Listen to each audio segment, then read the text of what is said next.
あなたの心はどのように誕生しましたか？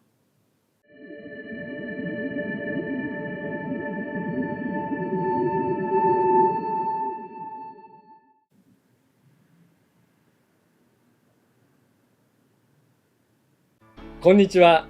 全世界1000万人以上が学んだ超越瞑想を教えている森正也です。この動画を見ていただきありがとうございます。超越瞑想はインドで5000年以上前から伝えられている伝統的な瞑想法です。今日はこの超越瞑想の本の57ページ、電子書籍版では第1部存在の科学の第1章、科学的な真実の中の心と存在のところです。人間の心って不思議だと思いませんか？お母さんのお腹の中で赤ちゃんが大きくなっていきます。最初は小さくて、それがだんだんと大きくなっていきます。その時に心臓とか脳とかいろいろなものの形ができます。そうするといよいよお母さんの体から出てきて、最初におぎゃーっと泣いてこの世界に誕生します。皆さんはこの赤ちゃんが先に体があって心が後からできたと思いますか？でも実はこの本には体よりも心が先だと書かれています。とても不思議です。どういうことなんでしょう？わかりやすくするために例え話をします。大きな湖を想像してみていただけますか？そこにはたくさんの水があります。そこからコップに水を汲んでみましょう。このコップの水はどうですか？もう湖とは言えません。コップに入っている湖の水という言い方になります。見た目はコップに入ったただの水です。こうして湖からコップで水を汲んでいくとき、いろいろな色や形のコップがあるとしましょう。それぞれのコップに水が汲まれています。ここでいうコップはあなたの体になります。そして水はあなたの心です。もともとは湖にあった水がコップの水になりました。そのようにもともとは同じだった私やあなたは肉体というコップの中に入って別々となりました。最初は同じところにいたのがコップに入ってそれぞれに分かれました。これが宇宙から私たちがそれぞれの人として出てきているという例えです。正確には存在という全ての元になっているものですが、イメージ的に分かりやすく宇宙と言っています。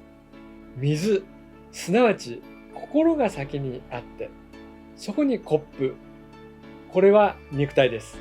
それがあって人が誕生するという順番です。これが宇宙の仕組みです。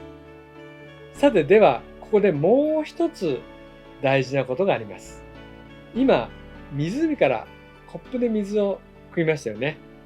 湖があって、コップがあっても、それを汲む人がいないと、コップには水は入りませんよね。さて、この水を汲んだのは誰でしょう？そこには水を汲むという動作があります。こうですね。この動作をしているのはカルマです。カルマというのは行動とか行為と呼ばれるものです。湖にそれぞれのコップに水を汲んで別々の人が誕生するような作用をするのが私たちの行動、すなわちカルマと言われています。心というのを例えてみると、もともとは湖の水です。その時はまだ湖の中で溶け込んでいるので、自分という個人はありません。全員が湖と一体になっています。そこにカルマが作用して、私たちはそれぞれの心を持つようになります。肉体がなくなった時、つまり私たちがなくなった時ですね。その時にはまた元の湖に戻ります。これは例え話なので、正確に言うと宇宙に戻ります。マハリシ先生の言葉で言うと存在に戻ります。そして人が肉体を離れる時には、人が亡くなった時ですね、何か頭の中で考えています。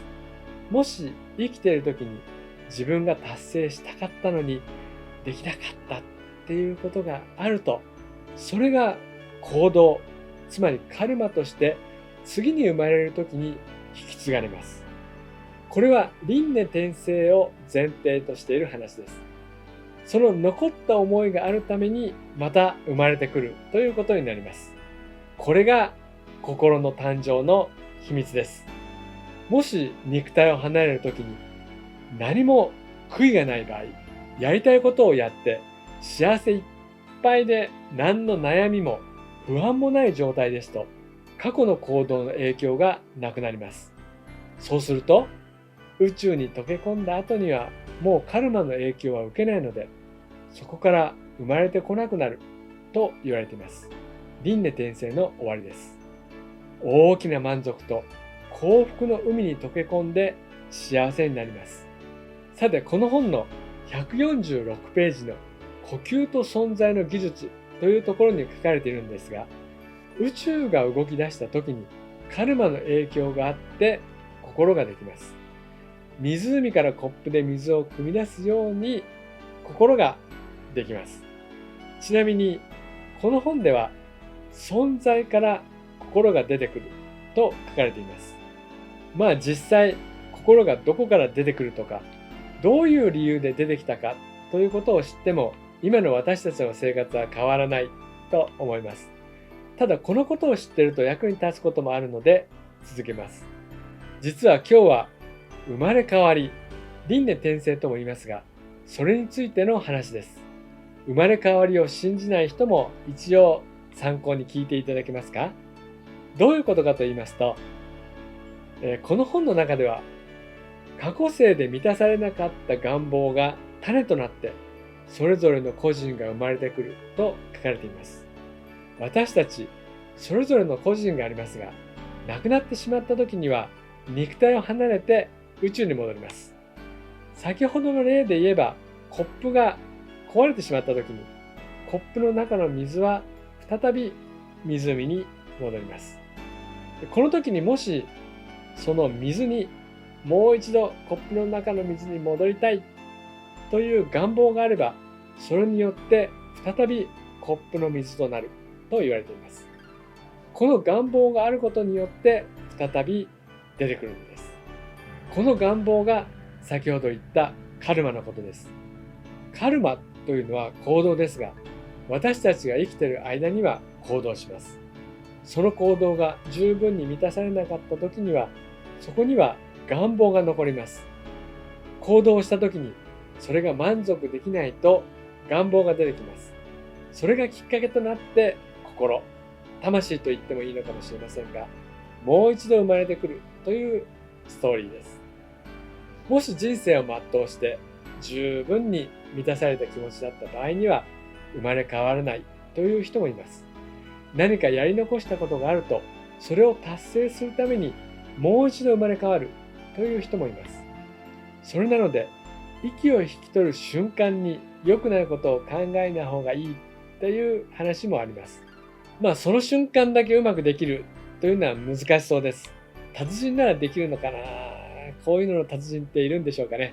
やり直したことがあったり、もう一度生まれ変わりたいならラッキーになるでしょうか。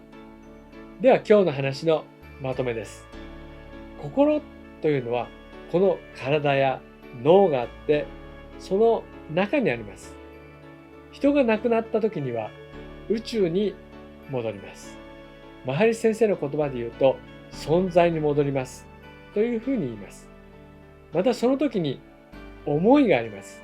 それは生きている時に自分が行動した時に達成できなかったことが思いとして残ります。その残った思いがあるのでまた生まれてくるということになります。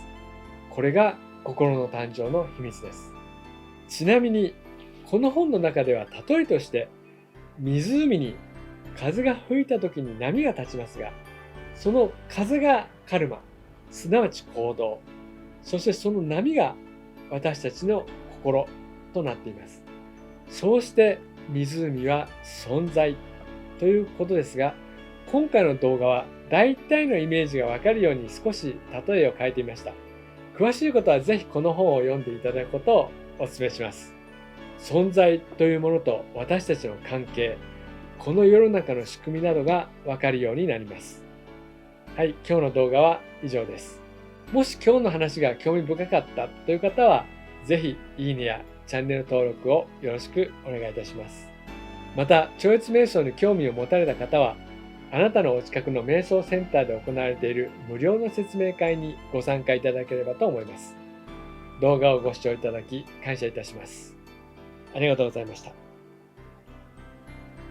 ジャイグルです。